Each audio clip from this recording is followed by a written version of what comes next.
మన ప్రభువును రక్షకుని యేసుక్రీస్తు నామంలో ఈ ఆరాధనలో పాల్గొన్న దేవుని బిడ్డైన వారందరికీ నా ప్రత్యేకమైన వందనాలు తెలియజేస్తున్నాను.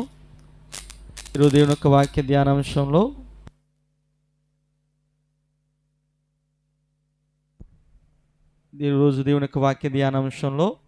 నిన్ను బట్టి దేవుని నామము మహిమపరచబడాలి.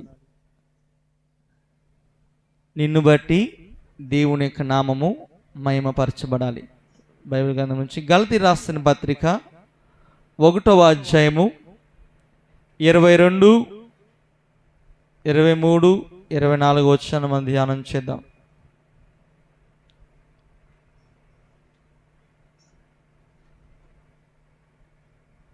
గలతీ రాసిన పత్రిక 1వ అధ్యాయము 22వ వచనం, 23, 24 వచనాలు చదవన్నా.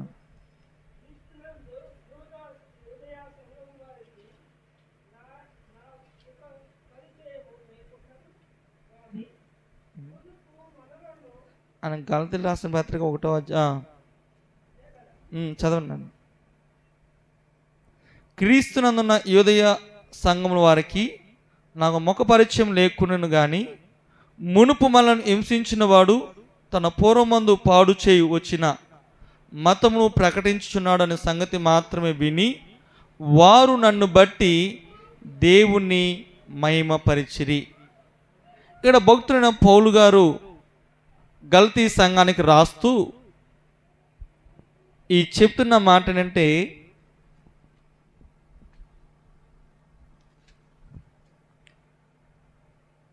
పూర్వము హింసకుడును దోషకుడైన నేను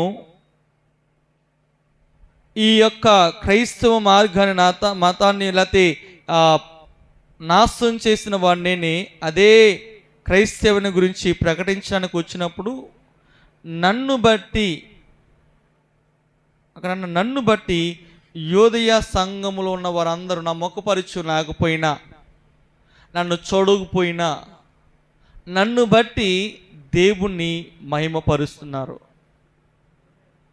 పౌలు యొక్క ముఖ దర్శనము లేకపోతే పౌలును ఎలా ఉంటాడో, ఏ రీతిగా తన జీవితము లేకపోతే అతను ఎలా ఉన్నాడో పౌలును చూడకపోయినా అంట పౌలును చూసి ఏం చేస్తానంటే దేవుని మహిమపరిచారు. అయితే పౌలు గురించి విన్న సాక్ష్యాన్ని బట్టి దేవుని మహిమపరిచారంట.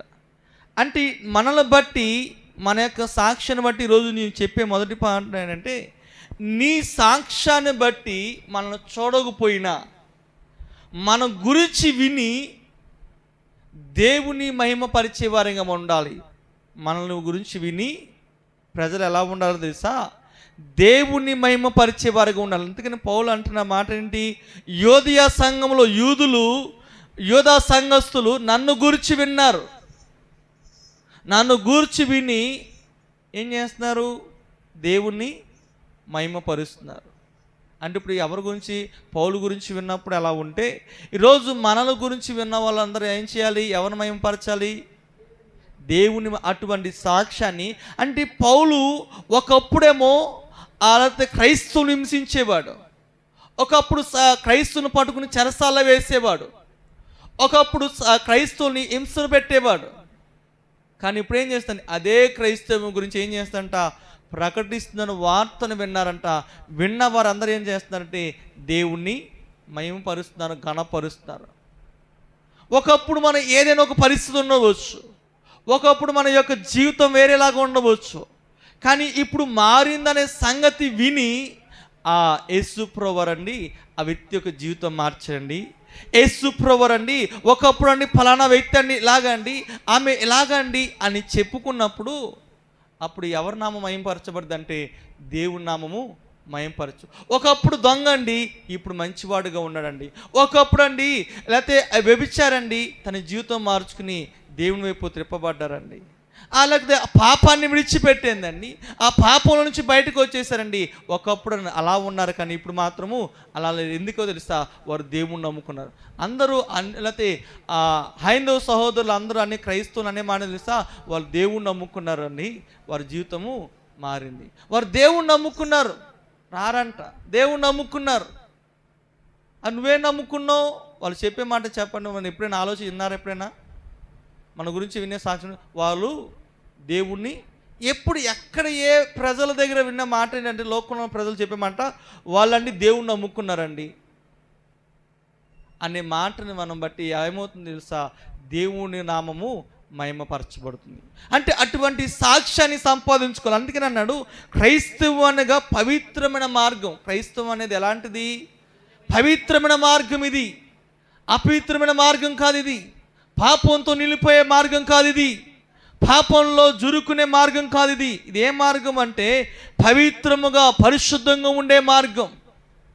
పూర్వం సంఘానికి దివే అనే ఒక కోడుగు ఉండేదంట. పూర్వం క్రైస్తవులకి ఏంటంటే ఇదే మార్గం. క్రైస్తవులు అందరూ ఏం చెప్పారు? ఇదే మార్గం కోడుగా పెట్టుకునే వాళ్ళంట. ఇదే మీరేం చేస్తున్నారు? ఏ మార్గంలో ఉన్నారు? యోధా మార్గంలో ఉన్నారా? ఏ మార్గంలో ఉంటే దివే అంటే ఇదే మార్గం అని కోడు పెట్టుకున్నారంట క్రైస్తవులందరూ. పూర్వ సంఘం ఏం చేస్తుంటే దివే అంటే ఇదే మార్గం, ఇదే నిత్య రాజ్యం, ఇదే మార్గము, యేసు తప్ప వేరొక దేవుడు లేడని ప్రకటించిన వారుగా ఇదే మార్గం అని చెప్పడం ప్రారంభించారంట. వారు అనగా ఆ సంఘాన్ని హింసించున్న వారు పౌలు ఏ మార్గంను హింసించునో అదే మార్గం గురించి ఏం చేస్తుంట ప్రకటిస్తున్నాడు. దేవుడు ఆశించింది దైవ సేవకుడు కూడా ఆశించాలి. దేహంతో మనము దేవుని మహిమపరచబడాలి. అంటే ఇక్కడ చూడండి, దేవుడు ఆశించిందే దైవ సేవకుడు ఆశించాలి, దైవ సేవకుడు ఆశించిందే సంఘ బిడ్డలు కూడా ఆశించాలి. ఇంకా అన్నాడు దేహముతో ఎవరు మహిమపరచాలంటే దేవుని మహిమపరిచే వారంగా మనం ఉండాలి. ఈరోజు ఈ దేహంతో చేసే ప్రతి పని, ఈ దేహంతో చేసే ప్రతి మాట, ఈ దేహంతో నడిచే ప్రతి నడత దేవుని మహిమపరిచేదిగా ఉండాలి. అందుకనండి దేవుని ఆశించింది దేవుని యొక్క సేవకుడు, దేవుని బిడ్డలు చేయాలి. దేవుని ఆశించింది చేయకుండా వేరే మార్గంగా చేస్తే కనుక అది దేవునికి ఇష్టమైనది కాదు అన్నట్టుగా భక్తులు వాక్యంలో సెలవుదిస్తున్నారు. అందుకని చూడండి, కొరింథీ రాసిన మొదటి పత్రిక 6వ అధ్యాయము 19వ వచనం 20వ వచనం మనం చూస్తే కనుక, కొరింథీ రాసిన మొదటి పత్రిక 6వ అధ్యాయము 19, 20 వచనాలు మనం చూస్తే కనుక, కొరింథీ రాసిన మొదటి పత్రిక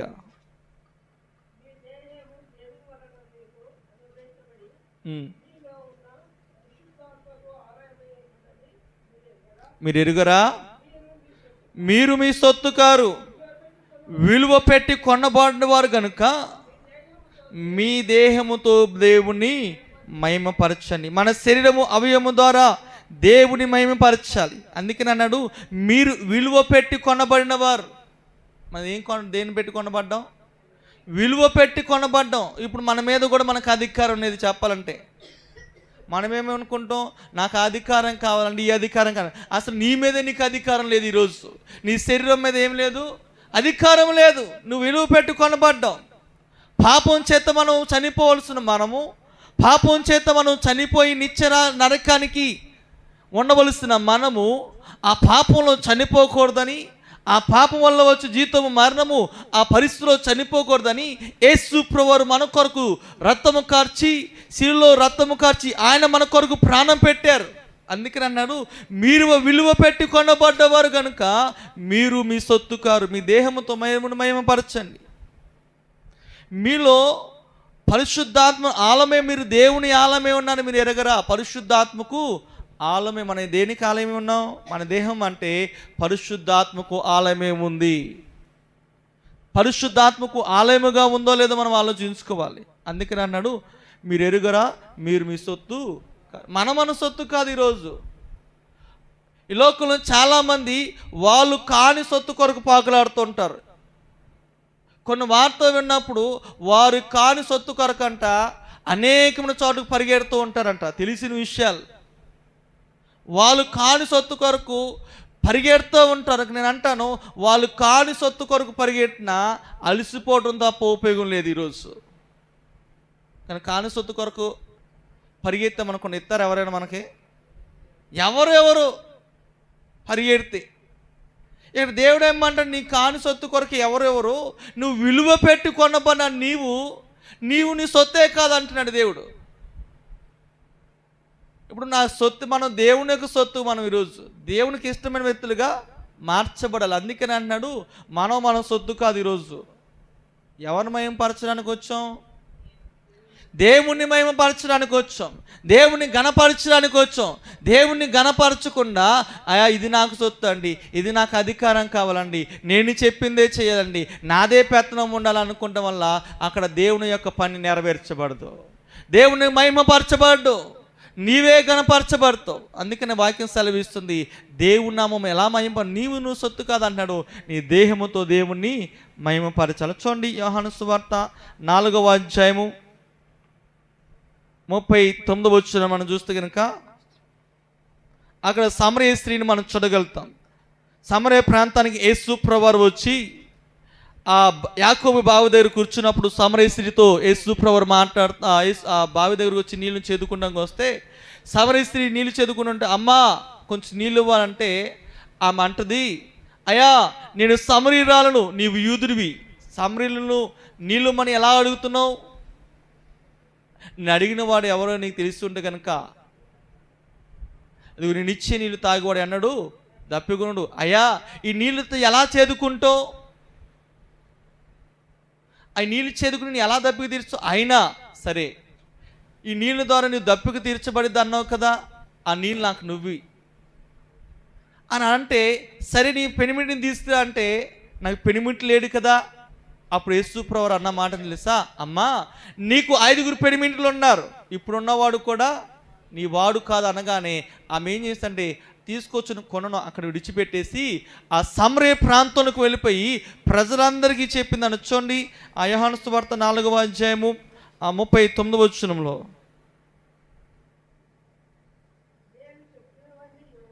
నేను చేసినవన్నీ నాతో చెప్పినని సాక్ష్యం ఇచ్చిన ఈ స్త్రీ యొక్క మాటను బట్టి ఆ ఊర్లోని సమరిలో అనేకులు ఆయన యందు విశ్వసించిరి. దేవునికి స్తోత్రం, హల్లెలూయా.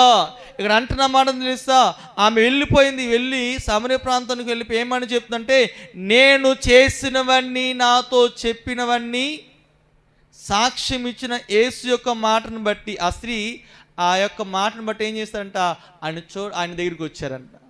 ఆమె ఏం చెప్పింది, నేను ఎలాగ ఉన్నానో, నేనేం చేస్తున్నానో, ఏ జీవితాన్ని కొనసాగిస్తున్నానో అవన్నీ నేను చేసినవన్నీ ఆయన మొత్తం చెప్పేశాడు అని ఈ మాటను తీసుకెళ్ళి ఏం చెప్పింది, ఆ సమరయ ప్రాంతం చెప్పగానే ఆ ప్రజలందరూ ఏం చేస్తారంట, ఆమె మాటను సమరయంలో అనేకులు ఆమె ఒక్క మాట విని ఆయన యందు విశ్వసించారంట. దేవునికి స్తోత్రం, హల్లెలూయా. అందుకని నీ మాట వినాలి అంటే ఈరోజు దేవుడు నేను దర్శిస్తే కనుక నీ మాట విలువ కలిగిన మాటగా ఉండాలి. నీ మాట ఈరోజు మూడోదిగా ఏమి ఉండాలి తెలుసా, నీ మాట విలువ కలిగినదిగా ఉండాలి. ఇప్పుడు ఆ సమరయ స్త్రీ మాట విలువ లేనిదైతే వచ్చేవల్ల, ఆమె చెప్పిన మాట విలువ లేకపోతే వచ్చేవాళ్ళు అంటే వచ్చేవాళ్ళు కాదు అసలు. చెప్పవచ్చేవాళ్ళే, నీ మాటే వినాలి వెనక అని అనేవాళ్ళు. కానీ ఈమె పాపాత్మురాలే, కానీ ఆమె ఎంత ఖచ్చితంగా చెప్తుందో ఆ మాట, ఎంత విలువైన మాట. ఆ మాట విని సమరయ ప్రాంతం మొత్తం కదిలించబడి ఆమె మాటను బట్టి వచ్చారు. వారందరూ ఏమారంట, దేవుని యందు విశ్వసించారు.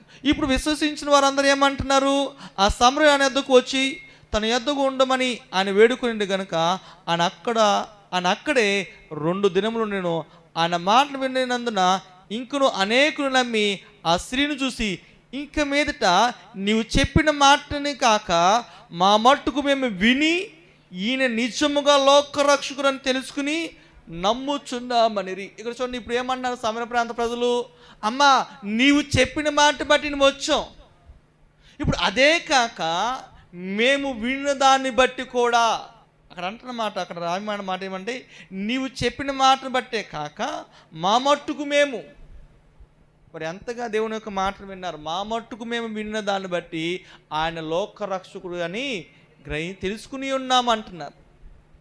అంటే నీ మాట విన్నాము, నీ మాట ఒకటే కాదు, మనకి ఇంకో ఆధారం తెలుసా, మేము చెవులారా మేము విన్నాము. అంటే ఈరోజు మన మాట అంత విలువైనదిగా ఉండాలి. ఈరోజు మనం మాట్లాడే ప్రతి మాట విలువైనదిగా ఉండాలి, కానీ విలువలేని మాటలుగా మనం ఒక్క మాట, మన ఎదుట ఉన్న వాళ్ళు 10 మాటలు మాట్లాడినా ఒక మాట మాట్లాడితే చాలు ఈరోజు మనం. అందుకని సమరీ స్త్రీలాగా ఒక్క మాట మాట్లాడితే చాలు. అందుకనే ఒక పాట ఉంటుంది, ఒక్క మాట అయినా పలికితే చాలని. దేవుడు ఒక్క మాట పలికితే 100 మాటల కన్నా ఎన్ని మాటలు చాలు? ఒక్క మాట చాలు ఈరోజు ఒక వ్యక్తిని మార్చడానికి. ఒక సమరీ స్త్రీ ఒక మాట చాలు సమర ప్రాంతాన్ని కదిలించబడ్డానికి. ఆమె ఒక్క మాటను బట్టి సమరీ అంటే దేవుని నామాన్ని మహిమపరిచింది. ఈరోజు నీవు కూడా నీ ఒక్క మాటను బట్టి దేవుని నామాన్ని మహిమపరచబడాలి. అందుకనే ప్రజలు సమరయ ప్రాంత ప్రజలందరూ సమరీ స్థితితో అంటున్నారు, అమ్మా నీ ఒక్క మాటను బట్టే కాదు, ఇదిగో మేము విన్న దాన్ని బట్టి కూడా మేము ఆయన లోక రక్షకుడని మేము తెలుసుకుని ఉన్నాము, గ్రహించాం. ఈరోజు మన మాటలు అలా ఉన్నాయా? ఈరోజు మనం మాట్లాడే మాటలు అలా ఉన్నాయా? లేవు. ఎలా ఉండేవంటే ఒకరి మీద ఒకరు నిందలు. ఈ యొక్క నేరారోపణ చేసే స్వభావం ఎవరు తెలుసా? అపవాదిది. తెలుసా? అపవాది ఏం చేస్తాడు? నిందలు మోపుతూ ఉంటాడు, చాడీలు చెప్తుంటాడు. చాడీలు చెప్పేవాళ్ళు ఎవరో తెలుసా? అపవాది స్వభావం. ఏబు గురించి చెప్పిన అపవాది చెప్తుంది ఏంటో తెలుసా? అపవాది ఏం చేసింది? దేవుని దగ్గరికి వెళ్ళిందంట దోతలతో పాటు. వెళ్తే ఎక్కడి నుంచి వచ్చావు అని అంటే దోతలు ఇటు అటు చూసుకుని అంట. అప్పుడు ఆ దోతల నుంచి ఒక దోత వచ్చి, అయ్యా నేను భూమి మీద అటు ఇటు తిరుగుతూ వచ్చాను. సరేదే నా భక్తుడిని ఏబు సంగతి ఆలోచించావా? అతను ఎంత యథార్థవంతుడో నమ్మకస్తుడో అని ఏబు గురించి పొగుడుతుంటే తట్టుకోలేక వరవలేక ఈ యొక్క లూసిఫర్ అంటది ఏంటో తెలుసా? అతను ఊరికనే భక్తి చేస్తున్నాను అనుకున్నావా? అతను జుట్టు కంచి వేసావు, అతను కలిగినంత జుట్టు కంచి వేసావు, ఊరికనే భక్తి చేస్తున్నాను అనుకున్నావా? లేదు, కంచి వేసావు కాబట్టి ఆ కంచి తీసేసాడు పాపం. సరే కంచి తీసేస్తానని కానీ అన్నీ ఒక రోజు పోయినాయి. మళ్ళా అంటాడు దేవుడు, ఎక్కడి నుంచి వచ్చి ఉండి అటు ఇటు తిరుగుతున్నాను వస్తాను. సరే అయితే నా భక్తుల గురించి ఆలోచించావా? నీ మాట విని ఆ మొత్తం కంచి తీసేసాను. అది మళ్ళీ అంటది, ఊరికనే అతను భక్తి చేస్తున్నాడు, అతను మంచి ఆరోగ్యం ఉంది కదా. చూడండి ఎన్ని సాడీలు చెప్తుందో. అన్నీ పోయినాయి, పిల్లలు పోయారు, అయినా సరే ఏం చేస్తుంది? మళ్ళీ చాడీలు. మన జీవితంలో కూడా అందరూ ఏం చేస్తారు? చాడీలు చెప్తూనే ఉంటారు. ఇలాంటి వారు ఎవరంటే దెయ్యం చేత వాడబడుతూ ఉంటారు. వీళ్ళు ప్రార్థన చేస్తూనే ఉంటారు, పాటలు పాడుతూనే ఉంటారు. ఎవరి సంబంధం తెలుసా? అపవాది సంబంధులు వీళ్ళు, చాడీలు చెప్పేవాళ్ళు. ఎందుకంటే దేవుని సంబంధులు అంటే వాక్యానికి లోపడతారు, దేవుని సంబంధులు వాక్యం చేత సరిచేయబడతారు, దేవుని నామాన్ని మహిమపరచబడతారు. దేవుని నామాన్ని మహిమపరచకుండా ఉన్న వాళ్ళు ఎలాంటిదంటే అపవాది సంబంధులు. ఈరోజు దేవుడు నాతో మాట్లాడి కదిలించబడతారని చెప్పేవాళ్ళుగా ఉండాలి, కానీ ఈరోజు నాలో ఇది ఉందండి, ఈ లోపం అండి, నేను సరి చేసుకున్నానని చెప్పేవాళ్ళు ఉండాలి కానీ ఇదే అండి సాడీలు చెప్పడం కాదు ఈరోజు కావాల్సింది. అప్పుడు ఉన్నారు, పూర్వదినాలు ఇప్పుడు ఉన్నారు. సంఘంలో అది లేకపోతే కనుక, అపవాది లేకపోతే కనుక సంఘం ముందుకు వెళ్ళదు. ఈరోజు సంఘము శ్రమ ఉండాలి, సంఘకు శ్రమ ఉండాలి. ఆ శ్రమకు కారణం నేనో కాకూడదని ప్రార్థన చేసుకోవాలి. అందుకని యేసు ప్రభువు చివరి దినాల్లో ఈ శిష్యుడికి తన రొట్టెని ఇస్తున్నప్పుడు అందరూ అంటారు, అయ్యా నన్ను అప్పచెప్పేవాడు మీలోనే ఉన్నాడు అని అంటే, అయ్యా నేనా అంటే అది వాడు పుట్టుకుని ఉండటం మంచిది అంటాడు యేసు ప్రభువు. ఏంటంట? పుట్టుకుని ఉండటమే మంచిది కాదంటాడు. అంటే ఎవరో ఇస్కరియోతు గురించి ఏం చెప్తున్నాడు ఇచ్చేటప్పుడు? అసలు అలాంటి వాడు నా దగ్గర ఉండవు అంటే ఎంత బాధపడ్డాడు దేవుడు కూడా. అంటే నా శిష్యుడే నన్ను అప్పచెప్తున్నాడు అనుకుని తెలిసి కూడా అసలు పుట్టుకుని ఉంటే సస్తే, అసలు పుట్టుకుని ఉంటే బాగుంటుంది అంటాడు. అంతగా దేవుడు, ఎందుకంటే నా ద్వారా ఏర్పరచబడి, నా ద్వారా పిల్లచోపడి, నా మీద నన్నే అప్పచెప్పేవాడు అసలు పుట్టుకుని ఉంటే మంచిది కదా అనుకున్నాడు. ఎందుకంటే దేవుణ్ణి ప్రకటించేవారు మనమే దేవుణ్ణి ఏం చేస్తామని తెలుసా? అవమానపరుస్తున్నాం. అందుకని మనం ఎలా ఉండాలి?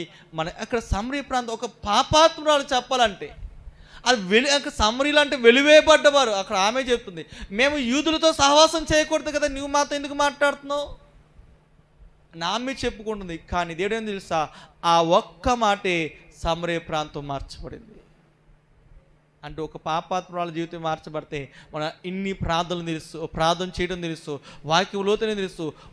నీ ఒక్క విలువైన నీ నోటి మాటలు బట్టి ఏ వ్యక్తినైనా మార్చగలిగావా?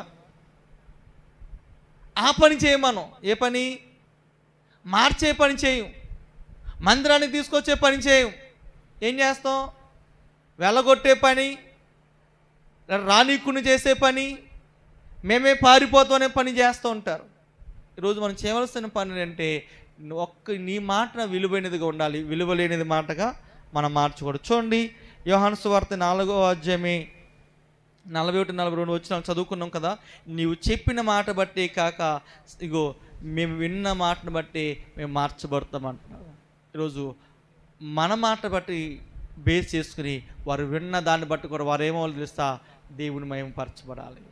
మన మాట బట్టి మార్చబడ్డారు. ఇప్పుడు వారు ఏమవ్వాలంటే దేవుని యొక్క మాటను వినేవారిగా ఉండాలి. ఈరోజు వారు విని వారి జీవితాన్ని మార్చుకోవాలి. చూడండి, యోహాను సువార్త 12వ అధ్యాయము 10వ వచనం మనం చూస్తే కనుక, యోహాను సువార్త 12వ అధ్యాయము 10వ వచనం.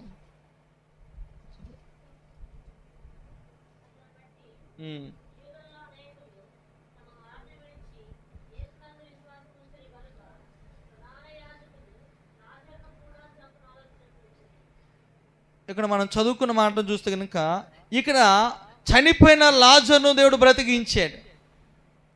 చనిపోయిన లాజరును దేవుడు బ్రతికిస్తే యూదులందరూ ఏం చేశారంట? అక్కడ అతను బట్టి యూదుల్లో అనేకులు తమ వారిని విడిచి యేసునందు విశ్వసించింది కనుక ప్రధాన యాజకులు లాజరు కూడా ఏం చేశారంట? లాజరుని ఏం చేయాలనుకున్నారంట? యేసుని చంపాలనుకున్నారు, లాజరును కూడా. అంటే దేవుడు చేసే అద్భుతాన్ని బట్టి అందరు ఏమవుతున్నారంటే దేవుడు అనేక ప్రజలను ఆకర్షిస్తుంది. అంటే నీలో జరుగుతున్న అద్భుతం బట్టి ఏం చేయాలో తెలుసా?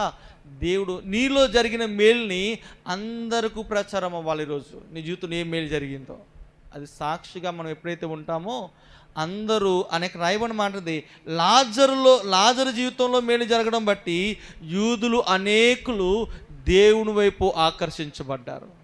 అంటే నీ కుటుంబంలో నీ జీవితంలో జరిగిన అద్భుతం బట్టి అనేకులు దేవుని వైపు త్రిప్పబడాలి, అనేకులు దేవుని వైపు ఆకర్షించాలి. వారి జీవితంలో దేవుడు చేశారంట, మనం కూడా ఆయన దేవుని దగ్గరికి వెళ్తే బాగుంటుంది అనే రీతిగా మనం మార్చబడాలి. అటువంటి అద్భుత కార్యాలు జరగడానికి దేవుని అందు విశ్వాసం ఉంచి నడవాలి. ఈరోజు ఇంక చెప్పాలంటే లాజరు చనిపోయి ఎన్ని రోజులు అయిందండి? చూడండి, యోహాను సువార్త 12వ అధ్యాయమే 10.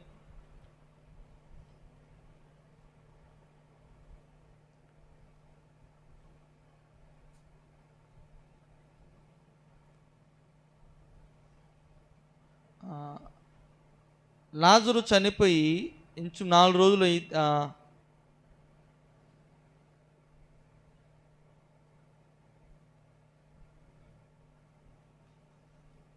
ఆ సమాచారం మరియా మార్తలు యేసు ప్రభువు దగ్గరికి పంపిస్తే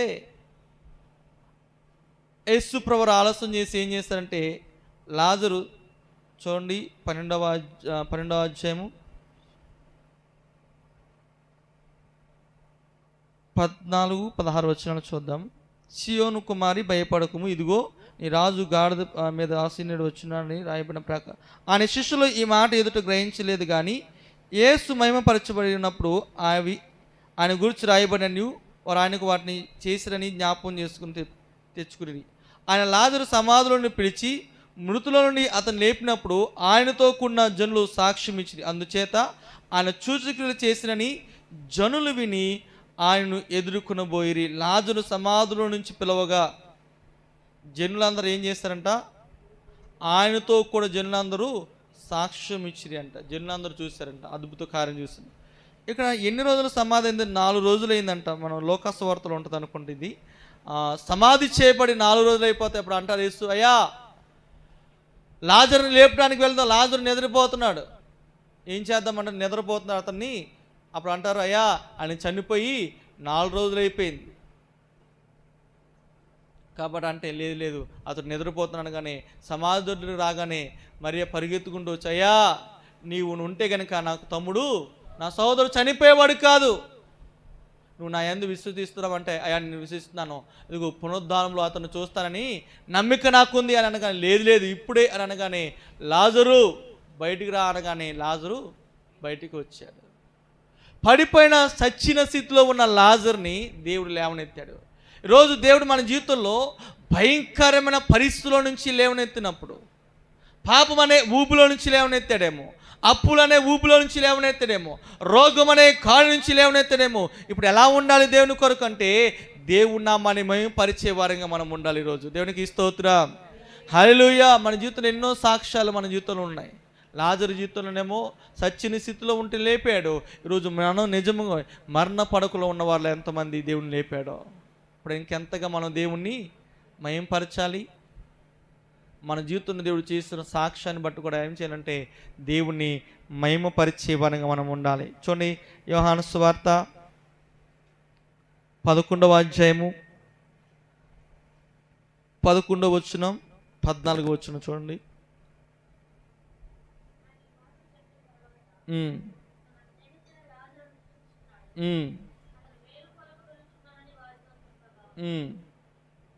అదే చదవండి.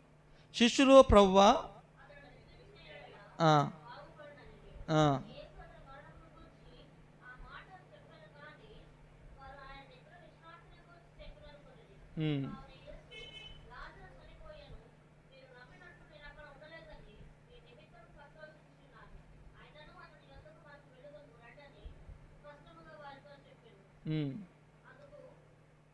అందుకు దిదుమానమైన తోమ ఆయనతో కూడా చనిపోవుటకు మనం వెళుదామని తన తోడి శిష్యులతో చెప్పాడు. యేసు వచ్చి అది వరకు అతడు 4 దినములు సమాధిలో ఉన్నని తెలుసుకున్నా. అప్పటికి ఎన్ని రోజులు ఉన్నాడంట సమాధిలో? 4 రోజులు ఉన్నప్పుడు. 4 రోజులు సమాధిలో ఉంటే మంచిగా ఉంటుంది సమాధి, చెప్పండి. ఎంత వాసన. సమాధి తెరవడానికి కూడా ఇష్టపడలేదు అక్కడ మరి. కానీ యేసు ప్రభువారు మురుగు వాళ్ళది దేవుడు ఏమన్నంటే మేలు కొలపడానికి మనం వెళ్దాం. ఈరోజు మన జీవితంలో కూడా దేవుడు ఏం చేస్తుంటే మురికి లాంటి మన జీవితాన్ని దేవుడు ఎలా చేస్తుంటే పరిశుద్ధమైనగాను పరిమళ తైలంగానే దేవుడు చేస్తున్నాడు. అందుకని చూడండి, పేతురు రాస్తున్న 2వ పత్రిక 2వ అధ్యాయం 1వ వచనం. పేతురు రాస్తున్న 2వ పత్రిక 2వ అధ్యాయము 1వ వచనం.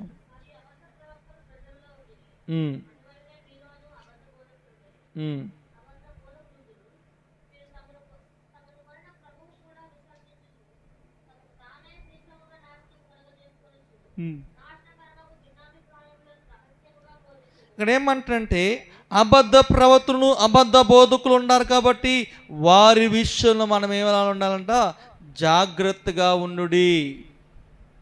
అంటే దైవికమైన ఆత్మచేత మనం నింపబడి అబద్ధ బోధకులు అబద్ధ ప్రవక్తల విషయంలో జాగ్రత్తగా ఉండాలి. ఎందుకు జాగ్రత్తగా ఉండాలంటే ప్రభువు రాకడ బహు సమీపంగా ఉంది. దేవుడు ఎప్పుడు వస్తాడో తెలియదు. కాబట్టి యేసు ఇక్కడ ఉన్నాడు, యేసుని నేనే అని చెప్పుకున్న వారు లేకపోలేదు. కాబట్టి ఇప్పుడు ఎలా ఉండాలంటే మనము సంసిద్ధులుగా చాలా జాగ్రత్తగా ఉండాలి అని భక్తుడిని పేతురు చెప్తున్న మాటది. అయా, అబద్ధ బోధకులు ఉన్నారు, అబద్ధ ప్రవక్తలు వస్తున్నారు, తమకు తామే శీఘ్రంగా నాశనం కలగజేసుకున్నారు. కానీ మీరైతే మిమ్మల్ని మీరు నాశనం చేసుకోవద్దు, మిమ్మల్ని మీరు నాశనం చేసుకోవద్దు. వాటిని చాలా జాగ్రత్తగా, వాక్యానికి భిన్నాభిప్రాయాలకు వేరుగా మనం ఉన్నామో లేదో ఒకసారి మనం ఆలోచించుకోవాలి. వాక్యానికి విరుద్ధంగా మనం ఏదిను పాటించకూడదు, వాక్యానికి విరుద్ధంగా దేనిని మనం ప్రకటన చేయకూడదు.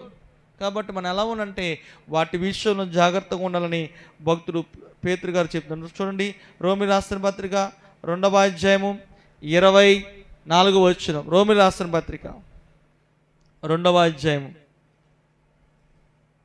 24వ వచనం.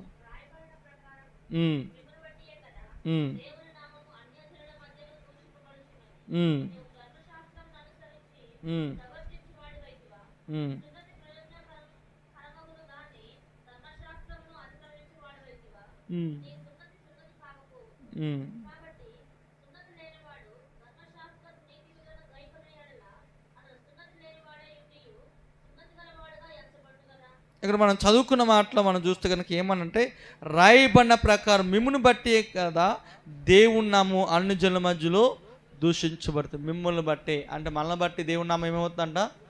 దూషించబడుతుంది. ఎలాగా? మనం మాట్లాడుతున్న మాటలోనూ మనం నడుస్తున్న ప్రవర్తన ఏమవుతుంది చెప్పండి? దూషించబడుతుంది. ఏమంటారు? మీరు మాట్లాడితే దేవుడిని బైబిల్ తీసుకుని వెళ్తూ ఉంటారు.